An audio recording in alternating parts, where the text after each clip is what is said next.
দীর্ঘ ৪৫ দিন পর আবারও চালু হলো মগবাজারের আদ্দিন হাসপাতালের চিকিৎসা সেবা কার্যক্রম।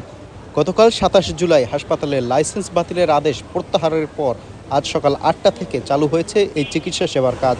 স্বাস্থ্য মন্ত্রণালয়ের একটি প্রজ্ঞাপনে জানানো হয়, গত ১৯ জুলাই স্বাস্থ্য অধিদপ্তরের মহাপরিচালকের কার্যালয় থেকে জারি করা এক নির্দেশনায় হাসপাতালটির বিরুদ্ধে উত্থাপিত অভিযোগের বিষয়ে গঠিত তদন্ত কমিটিকে ৩ কার্যদিবসের মধ্যে প্রতিবেদন জমা দিতে বলা হয়েছিল। ওই তদন্ত কমিটির প্রতিবেদন সন্তোষজনক বিবেচনা হওয়ায় এবং নির্ধারিত শর্ত পূরণের ভিত্তিতে লাইসেন্স বাতিলের আদেশ প্রত্যাহার করা হয়েছে। এখানে উল্লেখ্য, ৬ নবজাতকের মৃত্যুর ঘটনায় ১.৫ মাস আগে রাজধানীর মগবাজারের আদ্দিন হাসপাতালের লাইসেন্স বাতিল করেছিল স্বাস্থ্য অধিদপ্তর। এবার সেই লাইসেন্স বাতিলের আদেশই প্রত্যাহার করা হয়েছে। হাসপাতালের কার্যক্রম সকাল থেকে পুনরায় চালু হওয়ায় ঢাকার বিভিন্ন স্থান থেকে কম খরচে চিকিৎসা সেবা নিতে ভিড় করছেন রোগী ও স্বজনরা। সরকারের শুভবুদ্ধি হয়েছে, খুলে দিছে, এজন্য আমরা খুশি। আসলে ১.৫ মাস খুব সমস্যা ফিল করছি। আজকে শুনছি যে গতকালকে দেখছি যে আবার পাইছে, এই কারণে আজকে আসছি। অন্যান্য হাসপাতাল আর এই হাসপাতালের মধ্যে মূল পার্থক্যটা কি?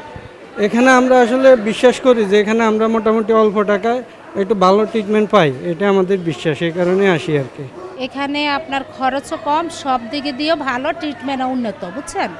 আমাদের ৬টা বাচ্চা সিজার হয়েছে এখানে, আমারও তো 2টা হয়েছে এখানে। আমরা সবসময় ভালো চিকিৎসা পাইছি, ভালোভাবে মনে করেন সব কিছু ট্রিটমেন্ট পাইছি, ওষুধ বড়ি থাকা খাওয়া খরচ সব ঠিক আছিল।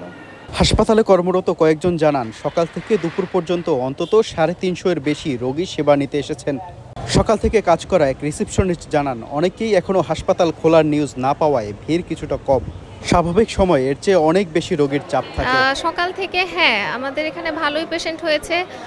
প্রথম দিন হিসেবে অনেক ভালো পেশেন্ট এসেছে, ৩৫০-র মতন পেশেন্ট হয়ে গিয়েছে এতক্ষণে। অন্যান্য দিনগুলোতে কি এরকম রোগীর চাপ থাকতো নাকি আজকে? অন্য দিনগুলোতে এমনি নর্মাল সময় আমাদের আরও বেশি পেশেন্ট হয়। এখন হয়তো বা অনেকেই আছে যারা জানে না, যারা এখনও নিউজটা হয়তো বা জানে নেই যে হসপিটালটা খুলেছে। এখন যারা জানে, যারা আশেপাশে আসছে, তারা সবাই আসছে। আপনাদের কি সকল ডিপার্টমেন্ট চালু হয়েছে? সব ডিপার্টমেন্টই ওপেন হয়েছে।